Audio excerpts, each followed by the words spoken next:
हमारा स्वरूप सबसे भिन्न है और हमारा जो कर्म है या फिर हम जिस रास्ते पे चलेंगे वो सिर्फ मेरा है। वो किसी भी दूसरे व्यक्ति से, चाहे वो कैवल्य प्राप्ति क्यों नहीं कर लिया हो, उसका रास्ता अलग था। उसके जीवन में आने वाली जो बाधाएं हैं, उसके जीवन में जितनी भी परेशानियां आई है, वो उसके लिए था, लेकिन आपके लिए स्पेशल अलग होगा। हेलो फ्रेंड्स, नमस्कार और सभी को मेरा हृदय से प्रेम।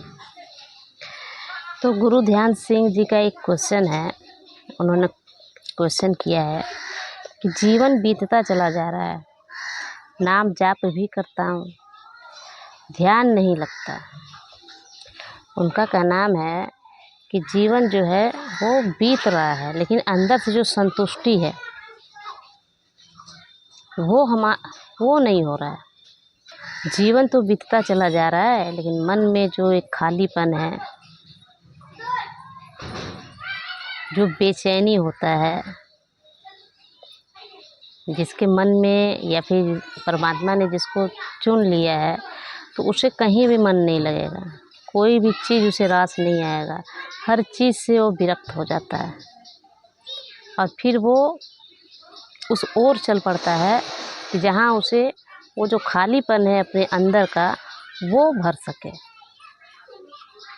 और उसे कौन मिले, कौन उसका मार्गदर्शन करे, कोई ना कोई उसे मिल जाए, ये हमेशा उनके मन में आकांक्षा रहती है। तो सबसे पहले आपका जो विडंबना है, ऐसे बहुत सारे साधक होंगे जिन्हें मार्गदर्शन नहीं मिला है, वो खुद ही अपना सफ़र तय कर रहे हैं, कोई गाइडलाइन नहीं है और वो अपने मर्जी से चले जा रहे हैं, लेकिन फिर भी मन असंतुष्ट है। और जीवन का जो नैया है, समय है, वो रुकने वाला नहीं है, वो बीतता ही चला जाता है। We have limited time. शरीर भी जब युवा अवस्था होते हैं लोग, तो उस समय आप कुछ भी कीजिए वो आप कर सकते हैं, क्योंकि शरीर जो है उसके अनुकूल हो जाता है। मतलब कि शरीर में वो कैपेसिटी है कि आप उस कार्य को कर सकते हैं। लेकिन जो ही शरीर ढलने लग जाता है, तो उसके बाद किसी भी कार्य को करने की जो क्षमता है वो क्षीण होने लग जाती है। तो इसीलिए उम्र रहते जिसने समय पर सब कुछ जान लिया, परमात्मा भी खूब परीक्षा लेता है। जब मैं वीडियो बनाने बैठती हूँ तो सारे बच्चे लोग चिल्लाने लग जाते हैं, बोलने लग जाते हैं। तो हर चीज़ का एक अवस्था होता है। तो अगर आप कम समय में वो चीज़ को समझ जाते हैं और उस ओर आप बढ़ जाते हैं, तो आप बेटर डिजर्व कर रहे हैं, क्योंकि समय रहते आपने पकड़ लिया कि मुझे क्या करना है। और नहीं तो फिर उम्र बीत जाता है और उसके बाद हमें पता चलता है, और उसके बाद कुछ भी नहीं रह जाता है जानने को, कुछ करने को। प्रकृति ने हर एक चीज़ को डबल नहीं बनाया। इतना कुछ हमारे जगत में है, लेकिन कोई भी चीज़ दोहरा नहीं है। हर चीज़ अपने में पूर्ण है और अपने ही जैसा है, उसके जैसा कोई भी स्वरूप नहीं। तो मेरा कहने का सार ये है कि अगर मैं ध्यान मार्ग से चल रही हूँ या फिर कोई मंत्र जाप से चल रहा है, तो ये 100% श्योर नहीं है कि आपका भी मार्ग वही है। सबके मार्ग अलग अलग होते हैं। किसी और को देख करके और हम उसी रास्ते पे चलने लग गए, तो वो कहीं ना कहीं हमें पथ भ्रमित कर देगा। ठीक है, हालांकि परमात्मा को पाने तक का जो सफ़र है उस सफ़र में हमें हर एक फॉर्मूले को अपनाना पड़ता है। ऐसा नहीं है कि मैं एक ही हाथ पकड़ करके परमात्मा तक पहुंच जाऊंगी। हो सकता है बीच में किसी और का हाथ भी पकड़ना पड़ जाए और उसके बाद फिर से मुझे वही हाथ पकड़ना पड़ जाए। तात्पर्य है कि एक मेन पॉइंट है ना, जो सबसे मेन पॉइंट है हमें उस पर फोकस करना है। बाकी रास्ते में अलग अलग पड़ाव आएंगे, कुछ और भी चीज़ों का हमें सहारा लेना पड़ सकता है, तो वो हो सकता है और उसे हमें लेना ही पड़ेगा। हम ये नहीं बोल सकते हैं कि नहीं, मैंने जिसका हाथ मजबूती से पकड़ा है सिर्फ उसे ही लेकर के चलना है। उसे तो लेकर के चलना ही है, लेकिन बीच सफ़र में कभी ऐसा होता है ना कि हम एक ही भोजन करते हैं, क्योंकि वो मेरा आधार है। हमारे झारखंड में या फिर हमारे शहर में सबसे पहले जो प्राथमिकता है वो दाल और भात, रोटी, यही हमारा मेन भोजन है, मुख्य भोजन। लेकिन ऐसा नहीं है कि हम दाल चावल रोटी में 365 दिन खा करके खुश रह सकते हैं। बीच में हो सकता है कि हमें कुछ और भी खाने का मन कर जाए, तो हम खाएंगे।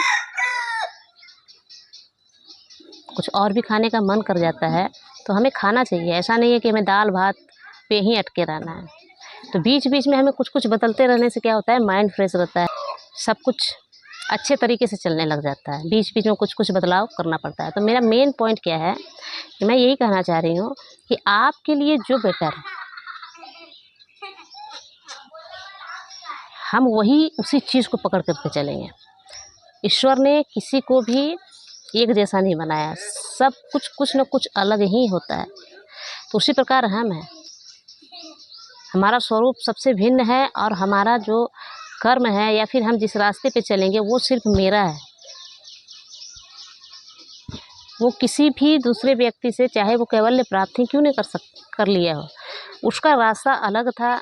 उसके जीवन में आने वाली जो बाधाएं हैं, उसके जीवन में जितनी भी परेशानियां आई है वो उसके लिए था, लेकिन आपके लिए स्पेशल अलग होगा। तो हम कैसे जाने कि हमारे लिए कौन सा विधि अच्छा होगा? हम कैसे जाने कि हमारे अनुकूल हम किस विधि का प्रयोग करें, किस विधि से चलें कि वो मेरे अनुकूल हो, हंसी खुशी मैं उस पर चल सकूं, है ना। प्रेम सबसे नहीं होता है, किसी एक से होता है और हमारा पूर्ण संतुलन उसके बस में हो जाता है। वो चाहे तो दुखी कर सकता है हमें, वो चाहे तो आनंद से भर सकता है हमें। जब प्रेम हो जाता है तो इसी प्रकार है हमारा अध्यात्म का सफर। हमारे लिए जो अनुकूल है हम वो करेंगे, ठीक है। तो कैसे जाने कि हमारे अनुकूल में कौन सा विधि है? तो परमात्मा को पाने के 4 प्रमुख विधियां हैं, प्रमुख विधियां या फिर बोलें 4 प्रमुख मार्ग हैं। सबसे पहला है कर्म योग, दूसरा है भक्ति योग, ज्ञान योग और चौथा है राजयोग, ठीक है। तो पहला जो है कर्म योग। कर्म योग का मतलब है कि बहुत सारे लोगों को आप देखते होंगे ना, तो वो जो है वो सेवा करने में ज़्यादा अपने आप को आनंद महसूस करते हैं, आनंदित रखते हैं, है ना। अनिरुद्धाचार्य जी हैं, वो वृद्ध स्त्री पुरुष सबकी सेवा करते हैं। कहीं ये कर्म योग है कि कर्म करने मात्र से उसका फल हमें नहीं चाहिए, हमें किसी की सेवा करने में बहुत ही आनंद आता है, तो ये कर्म योग हो गया। तो आपको ऐसा लगता है तो इसका मतलब है आपका जो है वो मार्ग कर्म योग है, तो आप उसमें लग जाइए, अपने आप को झोंक दीजिए, कहीं ना कहीं वो आपको परमात्मा की ओर लेकर के जाएगा। अब कितने लोग ये सोचेंगे कि दूसरों की सेवा करने में मेरा क्या मुक्ति है? ये भी एक योग है, ये भी एक मार्ग है उस परमात्मा तक पहुंचने का, ठीक है। तो आपको ऐसा लगता है तो आप अपना मार्ग जो है वो चयन कर सकते हैं। दूसरा है भक्ति योग। बहुतों को आप देखते होंगे ना, ईश्वर में ही लीन रहते हैं वो। पूजा पाठ उनको बहुत अच्छा लगता है, ईश्वर का नाम जाप करना, मंत्र जाप करना, ये बहुत अच्छा लगता है उन्हें, एक सुकून देता है। तो इसका मतलब है कि उसका मार्ग जो है वो भक्ति मार्ग है। उन्हें भक्ति करना अच्छा लगता है, उन्हें भजन करना, जप करना, ये सब उन्हें बहुत अच्छा लगता है। तो इसका मतलब है कि उनका जो मार्ग है वो भक्ति मार्ग है ना। जैसे अभी हमारे प्रेमानंद महाराज जी हैं, तो वो भक्ति मार्ग से हैं। पहुँचना तो हमें वही है अंततः। तो जिसका जो योग है, जो पूर्व जन्म से लेकर के आया है, वो उसी मार्ग पे चलेगा। तो अगर आप में भक्ति ईश्वर का पूजा करना, मंत्र जाप करना ये अच्छा लगता है, कीर्तन करना ये अच्छा लगता है, तो इसका मतलब है आपका जो मार्ग है वो भक्ति मार्ग है। तीसरा है ज्ञान योग। ज्ञान योग का मतलब है कि ना उन्हें भक्ति पूजा पाठ में मन लगता है, ना मंत्र जाप में मन लगता है, ना ही दूसरों की सेवा करने में मन लगता है। पहले मैं बहुत सोचती थी कि लोगों का सेवा करूंगी, वृद्धाश्रम खोलूंगी, लेकिन मेरा वो मार्ग नहीं था। बस मेरे सामने जो प्रकट था, मैं उसे देख करके उसी को अपना मानने लग गई थी। लेकिन मेरा मार्ग तो असल में ध्यान मार्ग है, ठीक है। ज्ञान योग में क्या होता है कि लोग अपने आप को जानना शुरू करते हैं। मैं कौन हूँ, कहाँ से आया हूँ, मरने के बाद कहाँ जाऊँगा, ये देख करके ही जज करने लग जाते हैं। और उसे पूजा पाठ में कोई इंटरेस्ट नहीं है, उसे सेवा भाव से कोई इंटरेस्ट नहीं है। बस वो अपने आप को जानना शुरू कर देते हैं और फिर वो जगह जगह ढूंढने लग जाते हैं, किताबों में, जगह जगह गुरु के पास जाते हैं। जहाँ भी उन्हें ऐसा लगता है कि मेरे प्रश्नों का उत्तर मिल सके, वो हर जगह छान मारते हैं, ढूंढ फिरते हैं। तो ये है आपका ज्ञान योग। ज्ञान योग में क्या होता है कि हम अपने आप को जानना शुरू कर देते हैं कि मैं कौन हूँ, मेरे अंदर कौन है। मरने के बाद हमारा शरीर ख़त्म हो गया, लेकिन ऐसा कौन सा चीज़ था जो हमें चला रहा था, है ना। तो ऐसे ऐसे क्वेश्चन उभरते आते हैं और फिर हम उसकी ओर भागना शुरू कर देते हैं। तो ये हो गया आपका ज्ञान योग। ज्ञान के माध्यम से हम उस परमात्मा को पाएंगे। और चौथा है राजयोग। इसमें क्या है कि ध्यान करना लोगों को अच्छा लगने लगता है। उन्हें कोई भी कार्य में मन नहीं लगेगा, ना ही पूजा पाठ में और ना ही सेवा करने में। वो सिर्फ ध्यान के माध्यम से जितना ध्यान वो कर सकते हैं, वो ध्यान में बैठे रहेंगे। तो ये जो है, ये ध्यान मार्ग है। अब ये हमारे ऊपर थोड़ा हमारे ऊपर ये डिपेंड है कि इस मार्ग का हम प्रयोग करें कि हम आसानी से उस परमात्मा को पा सकते हैं। हमारे लायक कौन सा मार्ग है। तो जिसे पूजा करना अच्छा लगता है, मंत्र जाप करना अच्छा लगता है, वो आप भक्ति मार्ग में चले जाएं। जिन्हें सेवा करना अच्छा लगता है, वो अपना कर्म योग में चले जाएं। जिन्हें राजयोग, अपने आप को जानना है, मैं कौन हूँ, कहाँ से आई हूँ, तो वो ज्ञान योग में। और लास्ट है ध्यान योग। ध्यान का मतलब है कि दिन रात वो ध्यान में ही लगे रहते हैं, उन्हें किसी से कोई मतलब नहीं है।